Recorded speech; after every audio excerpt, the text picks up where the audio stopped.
L'Équateur s'est hissé à la 3e place des éliminatoires de la Coupe du Monde 2022, avec 9 points après une victoire à domicile contre la Colombie. Cette victoire a également permis à l'équipe nationale équatorienne de rompre une série de 8 années sans victoire contre les Cafeteros. L'équipe de Gustavo Alfaro n'a laissé aucune chance à ses adversaires, prenant une avance de 4-0 avant la 40e minute. Un résultat auquel Carlos Queiroz a répondu en effectuant 4 changements dans son équipe. À part le but de James Rodriguez sur penalty d'ailleurs, juste avant la mi-temps, la Colombie n'a pas pu proposer beaucoup plus en attaque. Un match qui s'est terminé par 2 nouveaux buts d'une équipe équatorienne qui a réaffirmé ses intentions de se qualifier pour la Coupe du Monde au Qatar. L'Équateur est sorti avec une formation 4-2-3-1 qui dans sa structure défensive est devenue un 4-1-4-1. Alfaro a effectué plusieurs changements dans le 11 de départ par rapport au match contre la Bolivie lors de la 3e journée des éliminatoires. Il a déplacé Estupiñán au poste d'arrière gauche ainsi que Pedro Perlaza au poste d'arrière droit. Mendes en double pivot et Adolfo Muñoz comme ailier gauche. Les points clés de l'Équateur en phase offensive ont été de dominer le ballon et de profiter par la circulation du ballon des changements de rythme dans les couloirs latéraux où ils ont généré des avantages numériques avec l'incorporation d'Estupiñán et de Perlaza en attaque.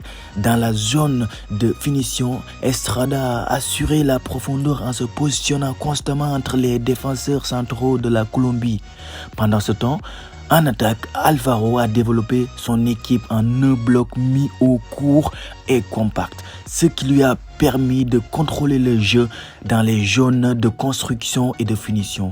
L'Équateur restait vigilant sur le plan défensif avec un marquage individuel sur James Rodriguez dans le but de neutraliser son jeu et de l'empêcher de faire la jonction avec Duvan Zapata. L'équipe d'Alfaro était très claire en attaque, arrivant toujours en supériorité numérique avec Ibarra, Caicedo, Muñoz, Mena et Estrada, ce dernier cherchant à gagner beaucoup d'espace au dos des défenseurs centraux et à les coincer pour générer des espaces à Mena qui cherchait ensuite des diagonales et des centres.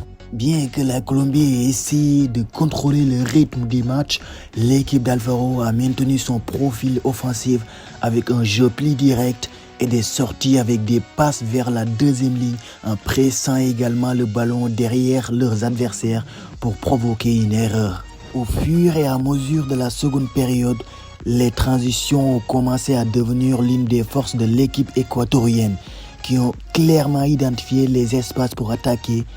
L'Équateur n'a pas eu besoin de beaucoup de touches de balle pour atteindre cet objectif, atteignant la surface colombienne avec une supériorité numérique de 3 contre 2. Malgré tout, la Colombie a continué à chercher à réduire l'écart au tableau d'affichage, ce qui a donné lieu à un match plus équilibré en termes de possession de balle. Avec Cuadrado rejoignant l'attaque sur l'aile, l'équipe de Queiroz a essayé de générer une égalité numérique en attaque, cherchant le centre pour Zapata. Les 2 derniers buts ont été inscrits dans les dernières minutes par l'Équateur qui a continué à profiter des lignes d'attaque de ses adversaires pour effectuer des transitions rapides après la récupération. 6 buts pour conclure une victoire historique pour l'équipe locale. Voilà les amis, le futur adversaire du Sénégal. On se retrouve à très bientôt pour de nouvelles vidéos.